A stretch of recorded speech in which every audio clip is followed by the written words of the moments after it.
the park. Hit him with a strike. From the national anthem to the bottom of the night. I'm in Slendy, Ego, Slendy, Ego, Slendy, Ego, Slendy, hey. You already know what's up. What's that? Another home run. But you know the job ain't done till we hold that trophy up. Hey. What's up, everybody? Welcome to episode 424 of the Talking Friars podcast and YouTube show. Ben Fadden with you here. It is July 7th, 2023. The Padres, they are about to take on the New York Mets this weekend, Friday, Saturday, Sunday at Petco Park. It's obviously the final series before the All-Star break, and it's looking like it's going to be a pretty entertaining series. The Mets, they're playing better. The Padres, they're playing better. But let's be honest, this was not what we expected going into this Mets-Padres series at the beginning of the year. We weren't expecting to be sitting here previewing a New York Mets San Diego Padres series where both of them have the same record. Both teams are 41 and 46 this season. We were thinking, maybe World Series matchup, or not World Series, NLCS preview. That's what we were thinking, but it just has not panned out that way. Now things can change. Both teams can go on a run, and some of the wild card teams can drop, and both teams can find a way into the postseason. But as of now, to be honest, I would be surprised if both teams found a way to make the postseason. And my question that I posed to the audience here live on YouTube, or if you're watching this on replay, put it in the comments on YouTube, or you can tag me on social media at Talking Friars. Also the podcast platform, if you're listening, again, just go on social media or go in the YouTube comments.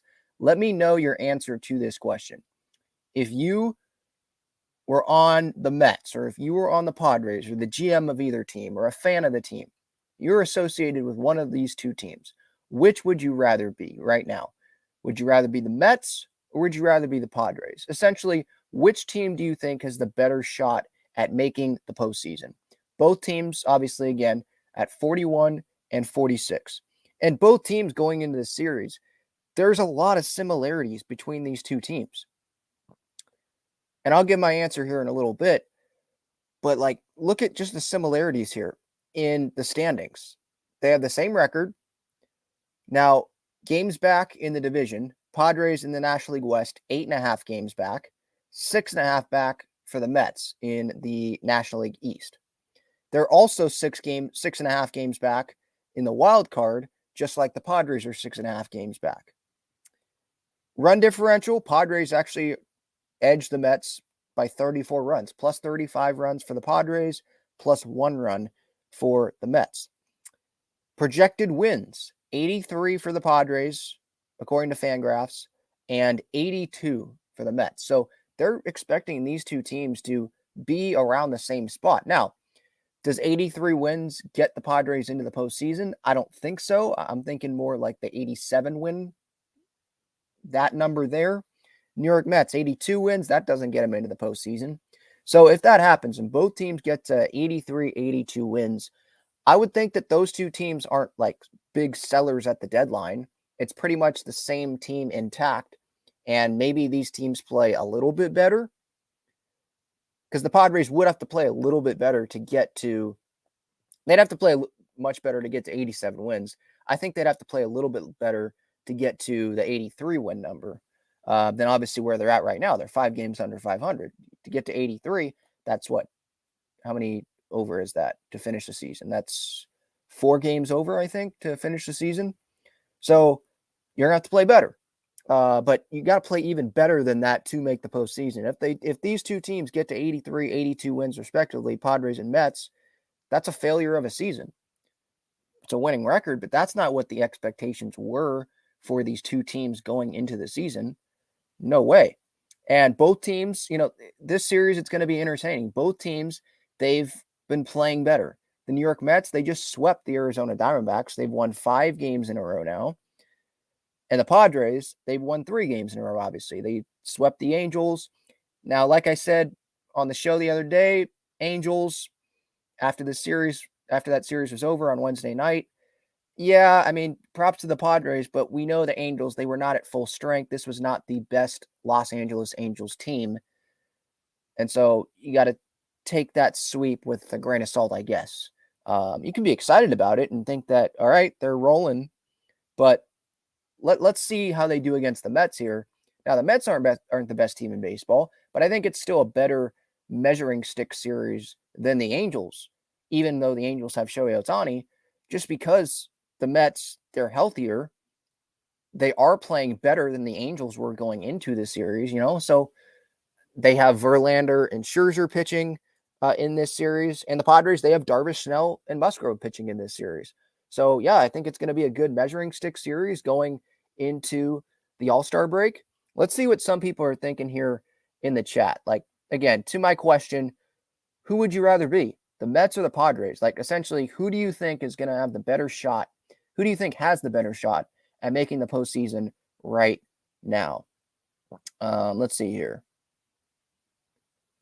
Devin says Padres have the slight upper hand, in my opinion. You can debate with me if you want, but the Padres have the more talented offense and starting pitching. Mets are slightly worse than the Padres. Justin says Padres for sure. Greasy Stranglers says we're heating up. Padres for sure. Jesse says their division is tougher. I'll give the Padres the upper hand on this one. Tupac 13 says, for me, Padres, no matter what. Devin says Mets clearly have a better catcher than the Padres, but everything else, I believe the two are very, very similar when you look at it as a whole. Yeah, I think both teams are similar. Like, I think both teams would say that their offense has been underwhelming this year. I think, though, with the pitching, sure, there's been some underwhelming pitching for the Padres this year, but they've had to deal with more injuries than the Mets have. You look at the injuries, and this is part of what will make me answer here. My answer to this question, would I rather be the Padres or the Mets? And this isn't just me talking as a biased Padres fan. It's me just looking at this, looking at the comparisons here. I'm going to go with the Padres. I'd rather be the Padres than the Mets right now. And part of it is because of the guys that will be coming back. The bullpen, it's had struggles for the Padres as of late. I get that. But part of it, maybe some overusage for like Tim Hill, Nick Martinez. Those are two guys that really come to mind. Also, there's some guys that probably shouldn't even be on this roster. Just saying it as it is, because some injuries have happened. They've had to be on this roster, and they've had to be used in some situations. But the rotation's been good.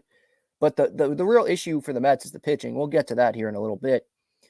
The notable absences for both teams. Robert Suarez, we'll start with the Padres. Robert Suarez, 60-day IL, obviously the elbow issue. Hopefully he comes back, I don't think right after the All-Star break, but a little bit after the All-Star break.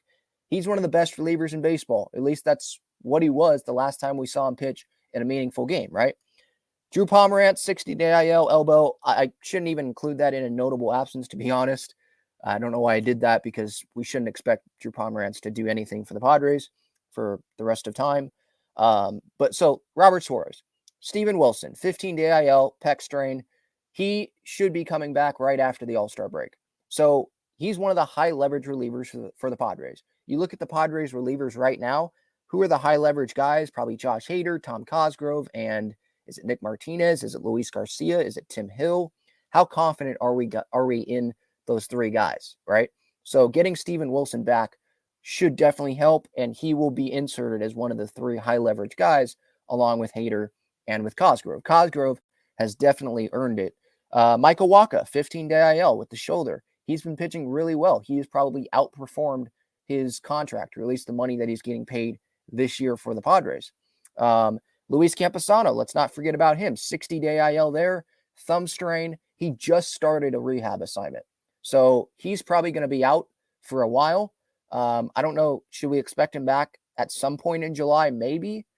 But to be safer, probably early August. I don't know how long. I say early August because I just don't know how long this rehab assignment is going to take for Luis Campusano, because he is the catcher. This isn't like he's playing the outfield or whatever. Like, it's a thumb sprain. So I think it was a thumb sprain. He had surgery on it, right?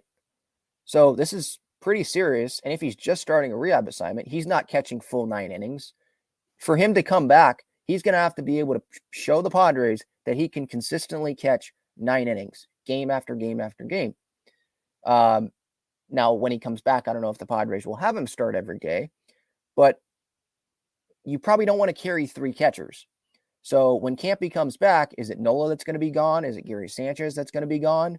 We'll see. I think Padre fans would hope it's Austin Nola, but who knows? Who knows if Gary gets hurt or if he really struggles at the plate and the Padres are just still comfortable with Nola. Who the heck knows? But still, Campusano, when he comes back, that should help the team. We know Waka, when he comes back, hopefully, this isn't like a severe injury, it doesn't look like. This is just having him take an extended break, use the All-Star break. But that'll help. Steven Wilson will help the bullpen. And if Robert Suarez can come back and pitch like Robert Suarez, like he did last year, at the end of last year, when he was one of the best relievers in baseball, this will be a huge, huge positive impact to this Padres bullpen, to this Padres team. And the Mets, they just don't have that coming back. They don't have, they're Robert Suarez, you could say, like Edwin Diaz, their closer. Is he coming back this year? Like, what is the latest? I should probably have looked that up. What's the latest on Edwin Diaz, the timetable? Because I did see him throwing at Citi Field 3 weeks ago. It says that New York Mets closer Edwin Diaz was seen playing catch at Citi Field. Yeah, that 3 weeks ago. That's it. So he's getting closer to a possible return, but it doesn't look like it's as sure of a thing that he's going to return this year as it is with Robert Suarez. So, okay, they have him coming back, but their only other injured guy is Jose Quintana, 60 IL rib injury, who was supposed to be in the rotation. So, like, I guess maybe this isn't the safe thing to do, but I'm banking on the Padres' injured players coming back and really helping this team. Like the Padres, they're less of a complete team right now than the New York Mets are. And so the Mets being more complete, they have the same record as the Padres, 41-46. Oh, and they have the Atlanta Braves in their division. Like, kiss the division goodbye. You could kiss the division goodbye for the Padres as well.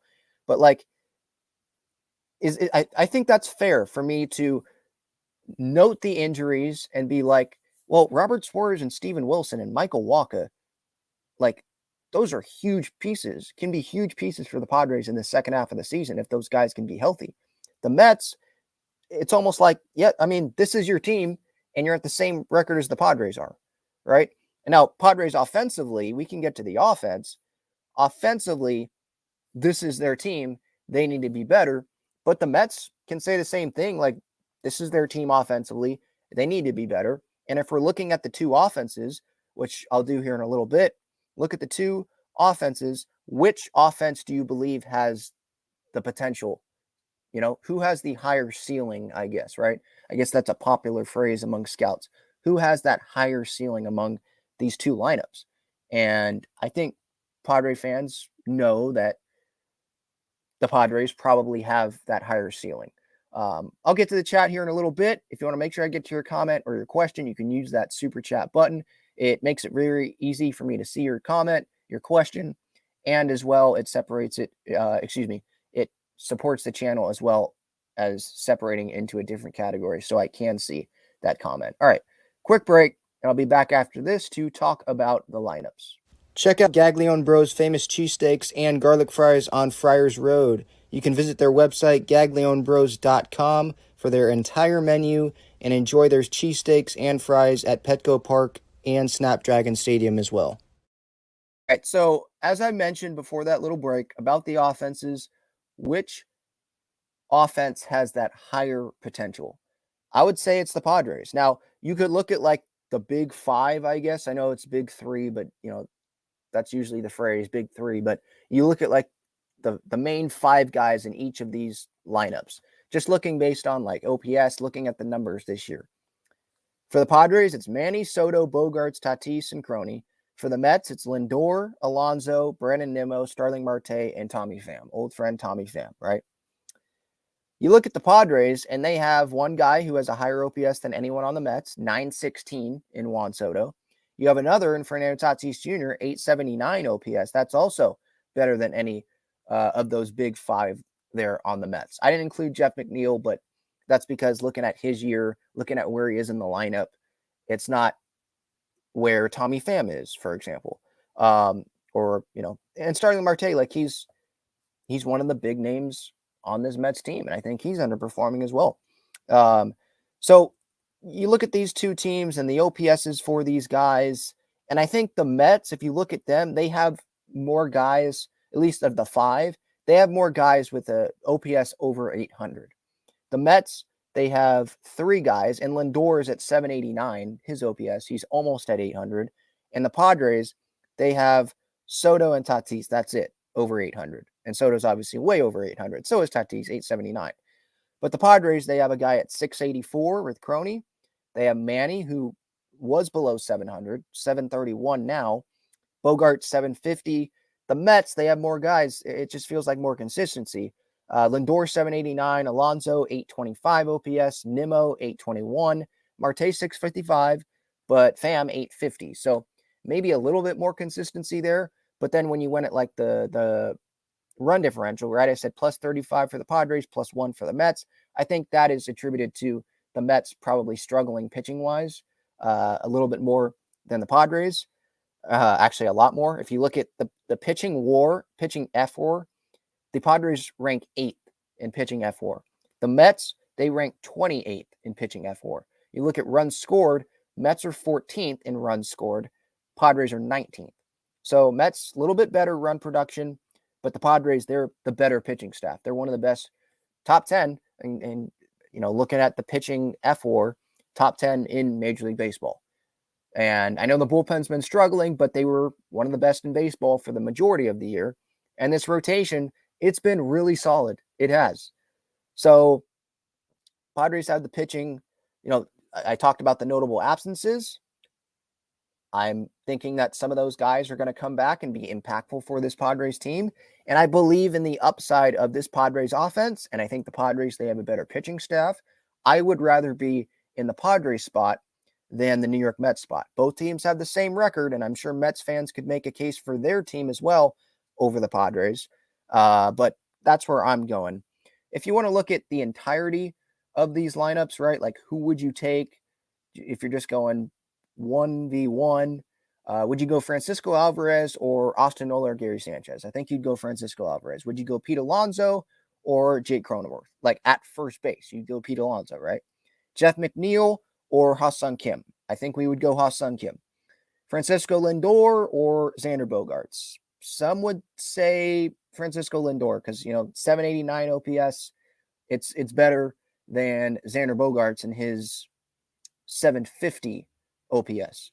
But you could probably go either way on that. Third base, Brett Baty or Manny Machado. I think we would go Manny Machado.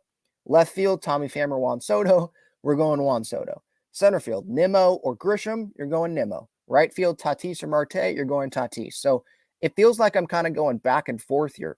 Catcher, I'm going with the Mets. First base, Mets. But second base, Padres. Shortstop, maybe go Mets, but could go Bogaerts if you believe in the second half. Third base, Padres. Left field, Padres. Center field, Mets. Right field, Padres. DH, Danny Vogelbach for the Mets. Or would you rather go with the Padres? Matt Carpenter, I guess, or just DH platoon. Maybe you go Vogelbach there, but it's pretty balanced there. If you compare like 1 versus 1, who would you go with? It's pretty balanced there. I still, looking at the Padres lineup and you look at the names, Cronenworth, Kim being better, Bogaerts, Manny, Soto, Tatis. Against the Mets, Alvarez, Alonso, McNeil, Lindor, Nimmo, Marte, Pham. Maybe it's because I don't watch every Mets game, but I would bank on the San Diego Padres potential over the New York Mets. And look at the rotations. I would go with the Padres rotation or over the New York Mets rotation. The Mets, okay, Senga has a 3.31 ERA, Scherzer 4.03, Verlander 3.66. Padres top 3 guys, you should probably say Waka, but he's on the IL. I'll go Snell, Darvish, Musgrove. 3.03 ERA for Snell, Darvish 4.84, Musgrove 3.56. Those aren't like the most impressive numbers, but those numbers, just the ERA, does not tell the whole story, especially for someone like Blake Snell and especially for someone like Joe Musgrove. Both of those guys have been pitching like some of the best pitchers in baseball recently. Now you look at the New York Mets, and if we look at Kodai Senga's game logs, just for Padres fans that don't watch the Mets all the time, and this is kind of for me too, because I don't watch the Mets all the time, Senga has been pitching much better. His last 3 outings, he has allowed less than 2 earned runs, 2 or fewer earned runs in each of his last 3 outings.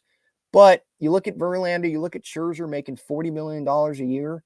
I'm not super encouraged by what I'm seeing from those guys. It was a really rough start. I know Carrasco pitched really well last night against the D-backs. But like Scherzer's year and Verlander's year, we're going to get to see those guys this series. Last start, Scherzer allowed 4 runs against the D-backs, but then the 3 starts before that were quality starts, went 8 innings on the 19th against Houston. Now you look at Verlander, and 7 innings, no runs in his last start. 5 innings, no. Okay, so they have been pitching a little bit better as of late, but still overall, I think it's been a disappointing up and down season for those guys. Where you look at the Padres rotation, you look at Musgrove and Snell, like those guys are pitching better consistently as of late. They may have had rough starts, but it's not like it's been up down.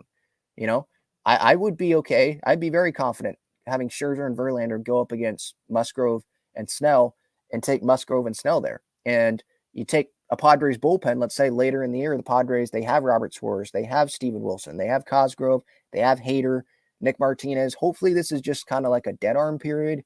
He's just overworked maybe a little bit. Same with Tim Hill. Have them. I'm probably taking the Padres pitching over the Mets pitching. And then again, with the potential of the Padres lineup, I'd probably take that over the New York Mets. I know I went in a lot of different directions there, but, you know, these two teams are close. And so I thought this was a fascinating discussion to have, and just to break down the numbers here. Where does each team stand? Because you look at the record and it's like, yeah, both teams are underwhelming, but it's a little bit different reasons why both teams are underwhelming. You look at the Padres, offense, inconsistency, bullpen as of late, but then you look at the Mets, probably the lineup hasn't been as good as you want it to if you're a Mets fan, but it's really been the pitching that has, you know, been a place where it should be much better. And that's the notable flaw, it seems like, of this team. Both teams have owners that are willing to spend money, that are fans of the team, not just viewing it as a business. Steve Cohen, obviously, with the Mets, Peter Seidler with the Padres. I think both managers, right? Very experienced managers. Buck Showalter with the Mets, not a huge fan of his, obviously, just like a lot of Padres fans after what he did to Joe Musgrove in Game 3 of the Wild Card Series last year. But whatever. Hopefully we shove it up his you-know-what this series. And then Bob Melvin with the Padres, experienced manager as well. So there's some common things here. I mean, you look at even Billy Epler with the Mets, right? GM of the Mets. He was, I think, a runner-up in the Padres GM hunt when Preller was hired as the GM for the Padres way back in, 2014? You know? So, yeah, there's some similarities here, some connections with these two teams, and it's going to be a fascinating series. And so I'll get to the chat here after this break and preview more of this Padres-Mets series. I want to tell you about the best and easiest way to play fantasy sports. It's Underdog Fantasy. They have great pick'em games and best ball tournaments. In pickup games, just pick higher or lower on 2 to 5 players' stats, and you can win up to 20 times your money in a single night. You can go cross-team, cross-league, and even cross-sport. Best ball revolves around the draft, which is what every fan loves the most about fantasy, and it eliminates the hassle of having to manage your roster all season long, resulting in a fun and easy fantasy product. How does it work exactly? You enter a contest where you participate in a snake draft against other users. That lineup that you drafted competes against every other draft in the entire contest. The better the combined performance of your team, the more money you win. After your lineup is all played, Underdog will take the best performing players and automatically set them as your starting lineup. That's it. No waivers, no trades, no worrying about who to start or sit. After you complete your draft, your part is done. Underdog Fantasy offers best ball in a variety of ways including daily contests, weekly contests, playoff contests, and season-long contests. You can either enter into these and compete against thousands of other entrants for huge prizes, or, if you'd like, you can enter into a private draft with friends and family to compete for a smaller prize pool. Underdog keeps it super simple with their easy-to-use website and mobile apps. Sign up now by clicking the link in the description or by using the promo code TALKINGFRIARS, and you'll double your first deposit up to $100 in bonus cash when you make your first deposit of $10 or more. So if you deposit $100, you get $100 free. If you deposit $10, you get $10 free. All right. Did I go through the Mets bullpen enough? I was thinking during that break, maybe, because I mentioned the Padres bullpen and all that, but the Mets, so we know the starting pitching, I think it's been a little bit inconsistent for the Mets. The bullpen, no Edwin Diaz, don't know when he's coming back, and they don't have multiple relievers coming back. You look at the IL for the Mets, it's Edwin Diaz for the bullpen. Where the Padres, there's Wilson and there's Suarez that can come back. Maybe some reinforcements as well. The Mets can make reinforcements, but again, we're talking about right now, who would you rather be, knowing who's in the organization that can come back. I think that's part of it. Friday, Saturday, Sunday. Again, previewing this series here real quick. Justin Verlander on the mound for the Mets tonight. Yu Darvish on the mound for the Padres. 6:40, first pitch. Those are obviously two big names. Yu Darvish might end up being a Hall of Famer. I think Justin Verlander is definitely headed to Cooperstown. So, yeah, it's going to be a packed building. It's going to be packed, I would assume, the entire weekend. So that should be a fun series opener. Saturday, David Peterson on the mound for the Mets. Blake Snell on the mound for the Padres, 7:10. So not 5:40, 7:10. A little bit later of a start. I would say that is a game on Saturday that you feel like the Padres need to win. Especially Padres fans that they don't really know who David Peterson is. He's not the ace of the Mets or anything like that. And Blake Snell, he is the Padres' best pitcher right now. He just won the June National League Pitcher of the Month. This guy has been dominant as of late. Let's go through his game logs here real quick, just as a refresher here, previewing this series, because it's sometimes, it can get old about continuing to talk about Blake Snell when he's struggling and the inconsistency, but it doesn't get old talking about him when he's dominating like this, that's for sure. It goes all the way back to May 25th, that start against the Nationals, where, if you remember, in Washington, Padres won that game 8-6. He got himself into some trouble. There were base runners there, but he ended up getting out of those jams. He walked 4 guys, 4 hits allowed in that outing, but he only gave up 1 run. Next outing, 6 innings, no runs. Next outing, 6 innings, no runs. Next outing, 7 innings, 1 run. Next outing, 6 innings, no runs. Next outing, 6 innings, no runs. Next outing, 6 innings, 2 runs. And then his last outing, July 3rd, against the Angels, the series opener there, 5 innings, no runs. Again, that was an outing where he allowed base runners, 100 pitches, walked 4 guys, allowed 7 hits. So that was there was more traffic there than that May 25th start against the Nats. But he got out of trouble. He found ways to get ground balls when he needed to. Almost got a triple play, I believe, in that game. So he is finding ways to get out of trouble when he needs to. That's what those great pitchers are able to do. Because hitters are going to adjust. They're going to try to adjust as much as they can to you. Now, can you make those adjustments? And Blake has been able to do that. So props to him. So that is on Saturday. You just look at the pitching matchup there, and it's feels like that's a must-win game right there. Sunday, Scherzer against Musgrove. I'm looking forward to tonight, obviously, Verlander, Darvish. But Sunday, Scherzer, we know how much of a competitor he is. And Joe Musgrove pitching against the Mets, obviously. Is this for the first time? Did he pitch? No, was he? I don't think he was available in New York, right? At Citi Field earlier this year. But against the Mets, this might be the first time that he's facing them. I think it is the first time that he's facing the New York Mets since Game 3 of the Wild Card Series. We all know what happened there. clinching game for the Padres. Musgrove dominated the Mets. Buck Showalter late in the outing. Well, first inning, he was checking the balls of Joe Musgrove. Not literally, not the balls, but the baseballs Joe was throwing. He was checking them and already being suspicious there. Then he waited till like when was that? The sixth inning, something like that. Waited till then to have the umpires go check Joe Musgrove's ears and check everything when his team was already down. Like Musgrove had already shoved. He'd pretty much already done his job. He still pitched after that, but he pretty much had done everything there. It was way too late to be checking him. If he was going to do that, go check him in like the third inning, not the sixth.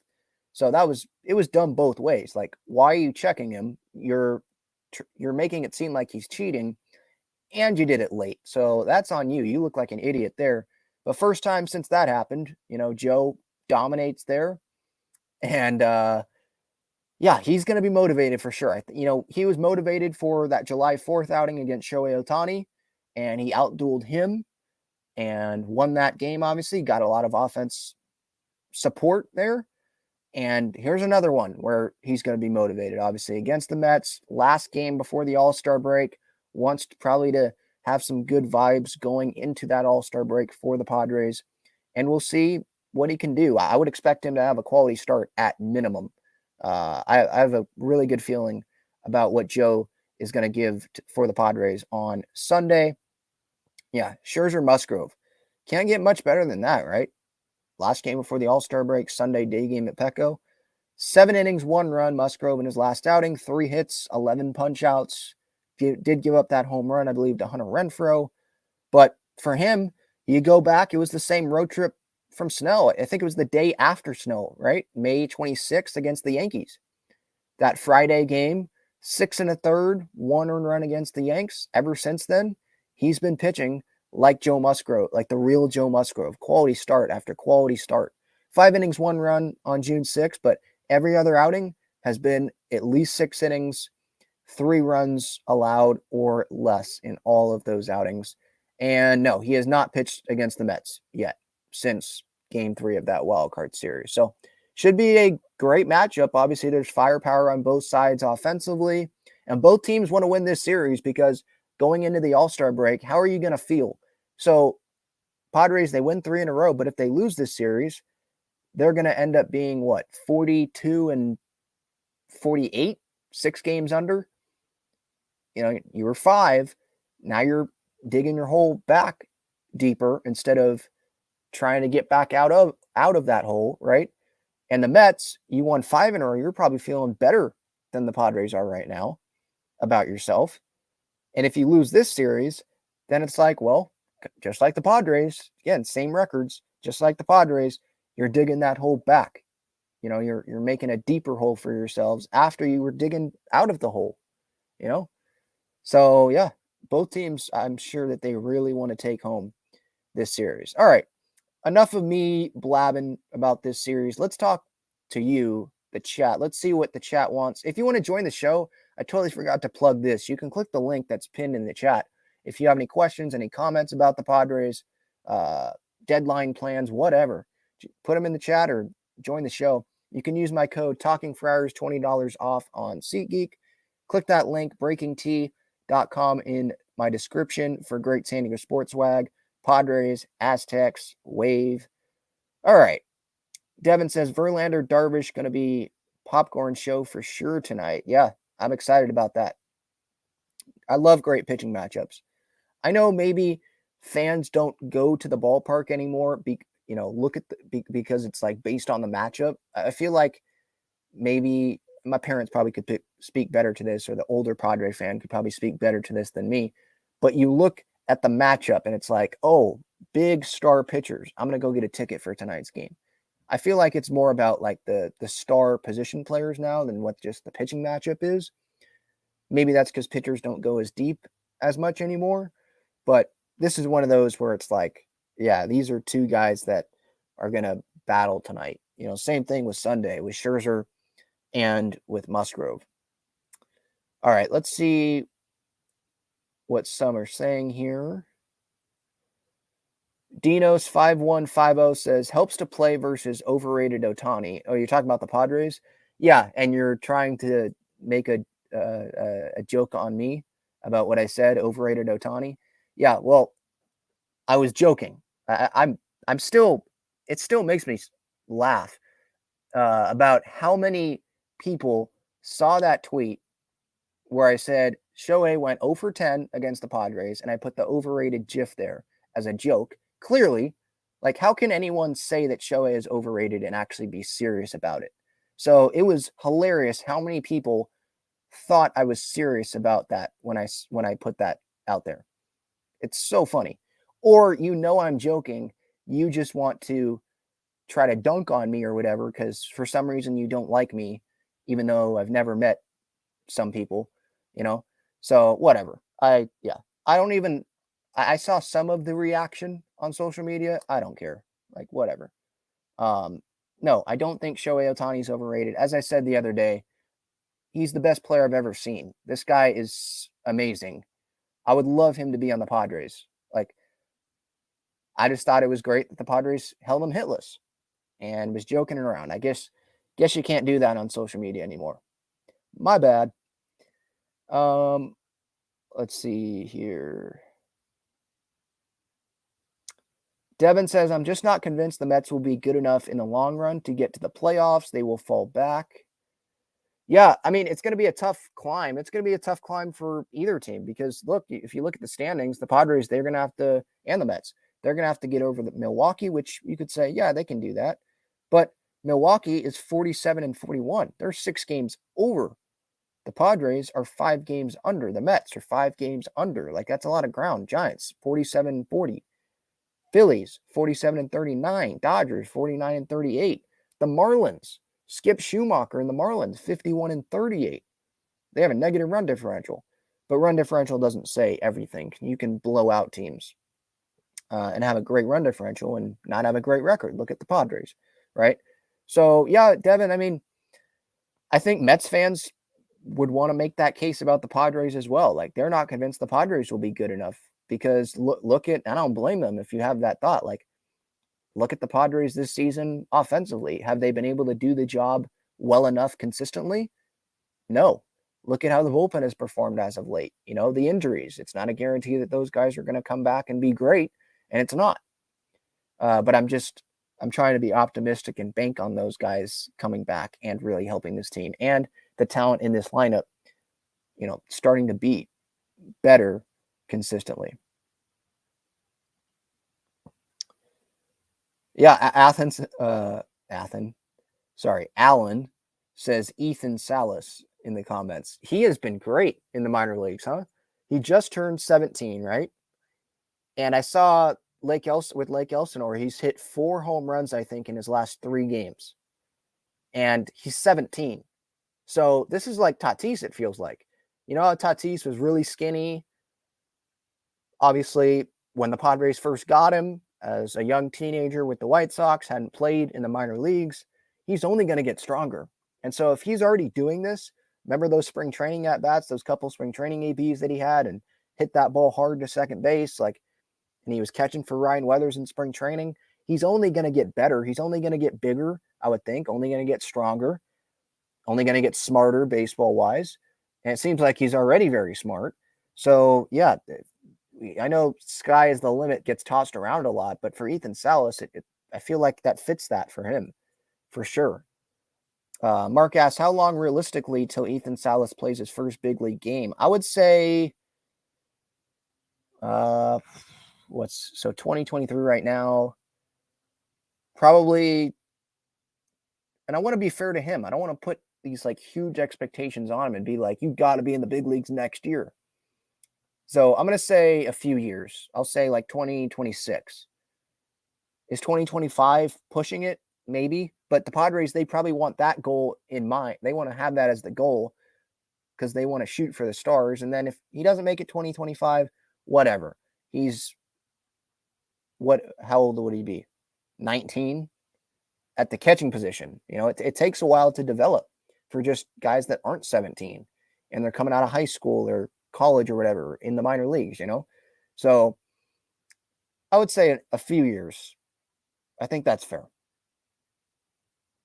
Devin asks, if the Padres continue to win moving forward? Should the Padres be buyers now?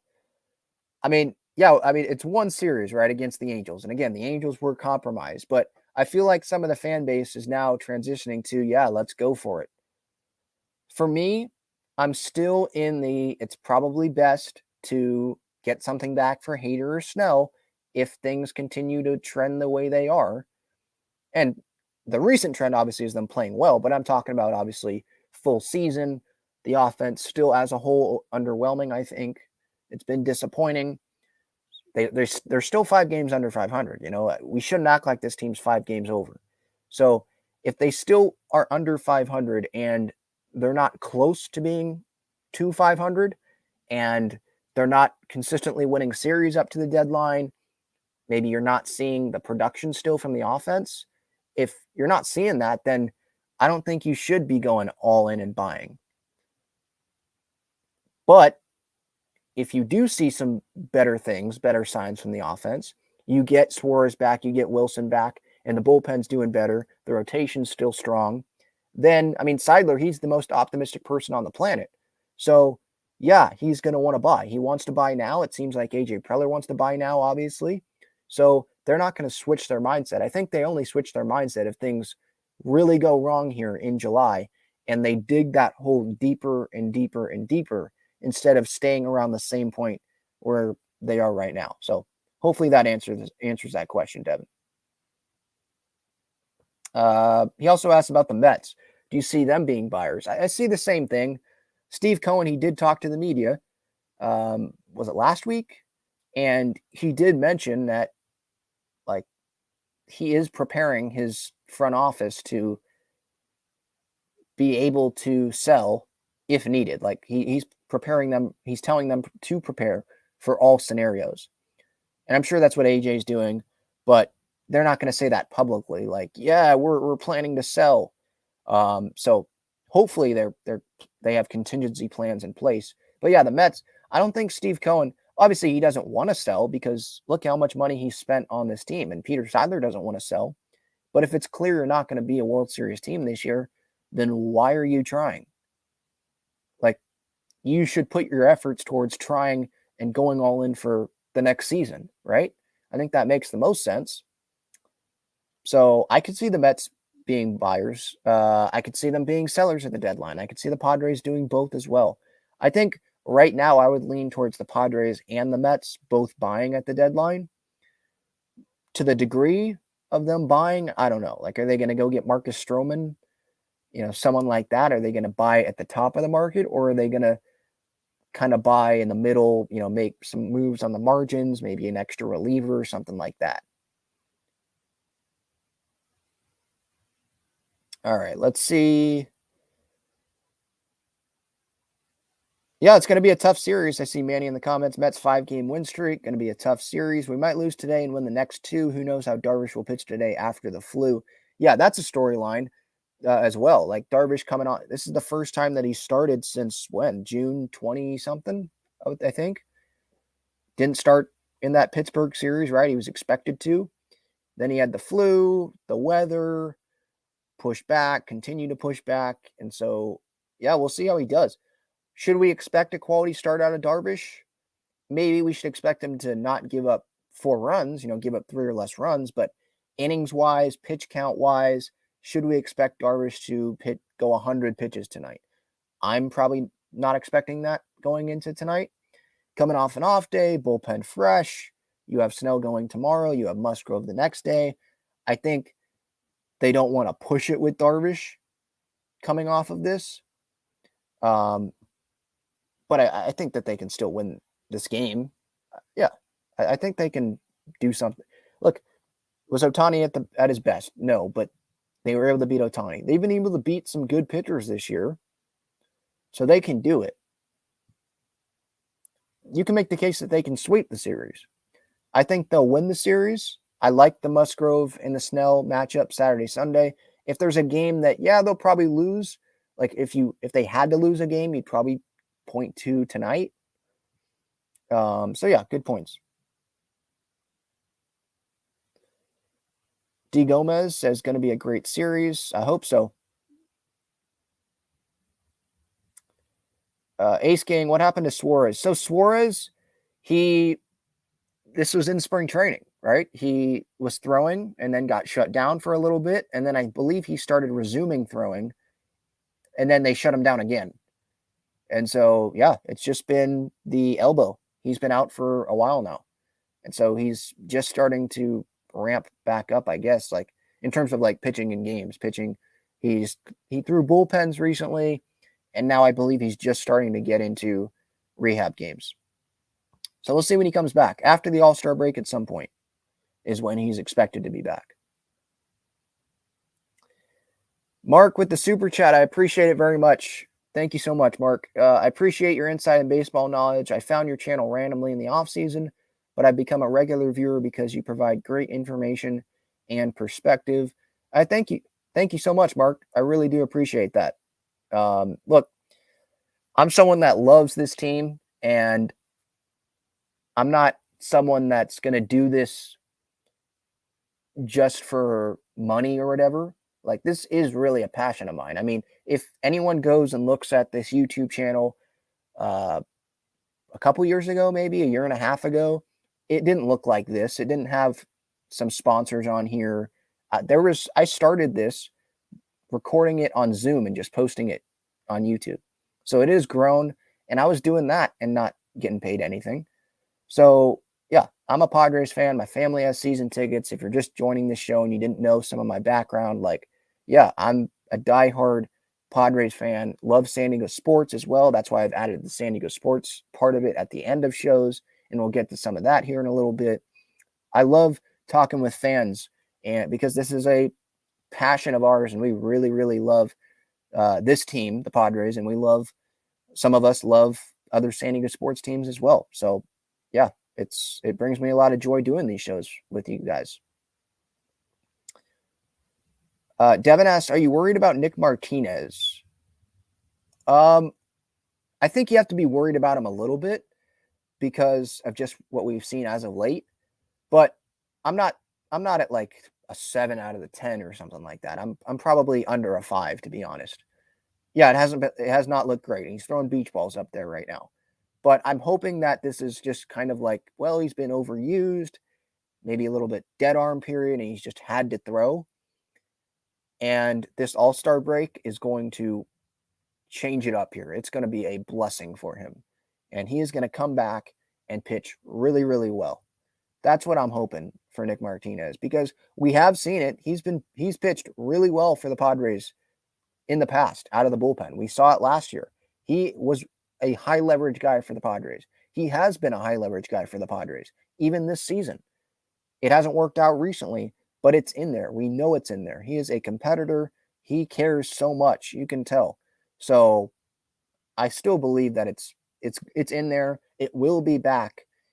It's just one of those rough stretches. Most relievers go through rough stretches. You know, there's not a whole lot of those Josh Haders in baseball.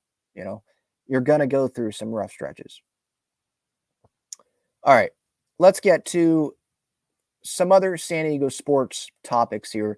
With San Diego State, there was another piece that came out from Mark Ziegler in the San Diego Union Tribune, and this is kind of going into the details more into why the Mountain West thinks that San Diego State is gone. And they're requiring San Diego State to pay them the $17 million exit fee as of now.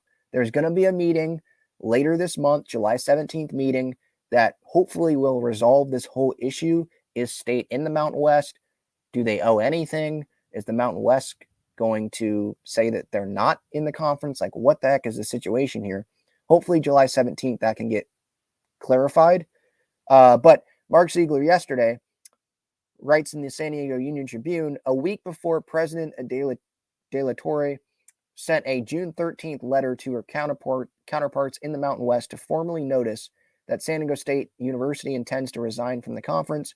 She was at the University of Hawaii for a summer board meeting with presidents and athletic directors.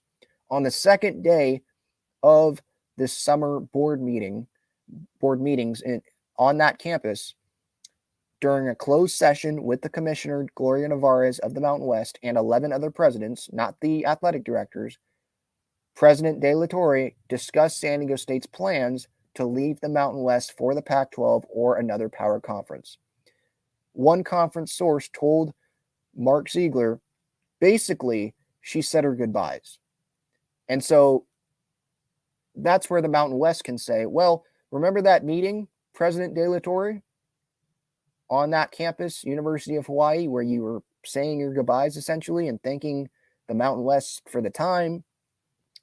You combine that with your letter to us saying that you intend to leave the conference. That's us interpreting that as you have left, you're leaving the conference. You have left. You owe us $17 million. Now, San Diego State can say, we never officially said we are leaving, or that we have never officially sent in a resignation letter. We were just hoping to explore options, maybe get an extension on that June 30th deadline. That's what that was from San Diego State's point of view. And so, like I said, I think I've said this before, San Diego State and the Mountain West, they can say some things that can make them look good in this situation. San Diego State can say, we never left. We don't owe you $17 million. And they can get an invite from the Pac-12 and then say, okay, we'll just join them in 2025, right? 2025, 2026, that year. The Mountain West can say, no, look at all of these signs that you were saying your goodbyes, you were intending to leave, you have left. We interpret that as you have left the conference. You owe us $17 million. Or if San Diego State, let's say they get a Pac-12 invite and they leave, San Diego State can say, okay, well, we're leaving for 24-25 because you think that we left the conference. And so we owe you $17 million, even though it's after June 30th. The Mountain West can say, if that happens, no, whoa, you said that you never left the conference, so you owe us $34 million. So they can go back and forth on this thing. So I just don't know how the heck this thing's going to end. I would think the San Diego State's going to be in the Mountain West still for 24-25. The Mountain West, again, like I said the other day, the Mountain West should want San Diego State to be in the conference. They're the best team in the conference. Pretty much across the sport, all the sports. San Diego State basketball, obviously. Football, it's one of the main teams. Like, it's the flagship program for the Mountain West Conference. They should want San Diego State. They should be happy that San Diego State is probably going to be there for an additional year, and who knows what the heck happens in the future. I know they're trying to get the money out of this, but they would still get $17 million in an exit fee if San Diego State ends up leaving. So just be happy that San Diego State's in the conference. That's how I kind of see this. So again, it's going to be interesting to see how this all plays out. July 17th is that meeting where hopefully there's going to be some clarification coming out of that. All right, and then San Diego Wave, they played this Saturday against the Washington Spirit, 7 p.m. You can get your tickets, San Diego Wave FC, their website. Ashley Hatch and the Washington Spirit coming in to Snapdragon Stadium, facing Taylor Korniak, Jaden Shaw, and the San Diego Wave. There's also some news with a San Diego Wave player, superstar Alex Morgan. This was announced today. Alex Morgan and Lindsey Horan, they have been named captains of the U.S. Women's National Team for the 2023 World Cup. Head coach Vlatko Ananovsky announced that today. They are obviously replacing Becky Sauerbrunn, who is missing the World Cup due to a foot injury. When that news came down, I was heartbroken for her, obviously, and it just stinks because it seems like she is just such a great human being, a great teammate. But Morgan and Horan, now they get the opportunity to be co-captains. When Horan is on the pitch with Morgan, Horan's going to be wearing the armband, and if Horan's not on, then Morgan will be the captain.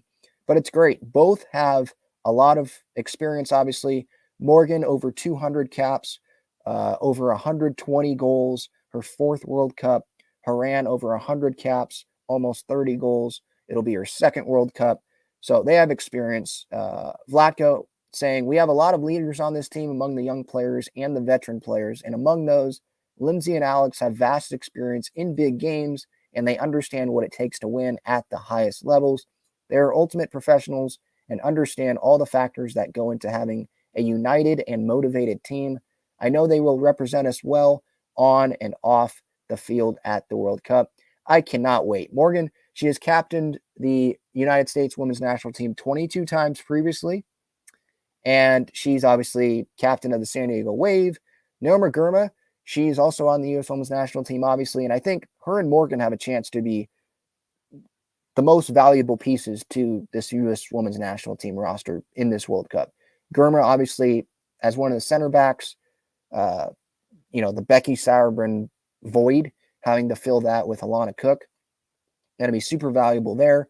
Her first World Cup. And then Alex Morgan, the only real striker on the team, the real 9. And so she's going to hopefully play a huge part in this. And I'm excited. And with the Wave, like Morgan, we know how much of a big piece she is to the San Diego Wave. We know how much of a big piece that Naomi Gurma is to the San Diego Wave. So I have no doubt that they're going to show that in this World Cup. And we know that the Wave are missing those 2 players. Like there's definitely, you can feel that. And you can see that when they're playing in a few matches here. But I am confident in their depth. Like I've said, I'm confident that the Wave, they will win some games here while the 2 are away. Even if it's just Challenge Cup matches, I feel good about this Saturday against Washington.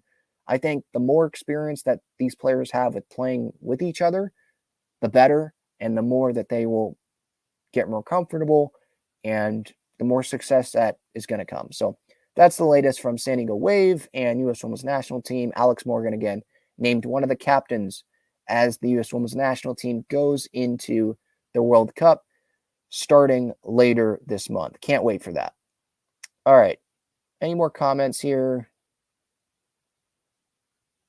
Marcus says, Padres win today, so you have a better chance to win the series, should be the mindset. Well, I think the mindset, don't even think about the other 2 games of this series.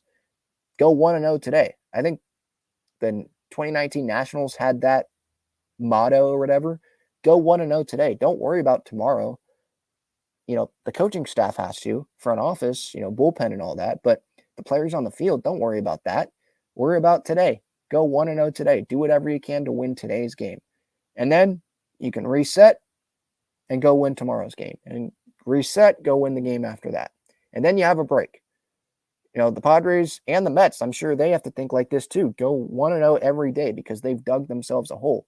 Don't look at we can do it, but they shouldn't be looking at the record and where they stand in the standings.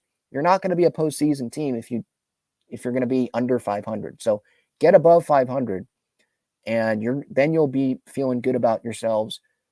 Again, that 1-0, go 1-0 mentality. I think that's important for this Padres team. All right. That's episode 424 of the Talking Friars podcast and YouTube show. Ben Fadden here signing off. Thank you all for the support. I appreciate it, whether you're listening on the podcast or you're on YouTube. Thank you so much. I really do appreciate it. Maybe I'll see some of you this weekend at the ballpark. Have a great rest of your day, and I'll talk to y'all later. See ya.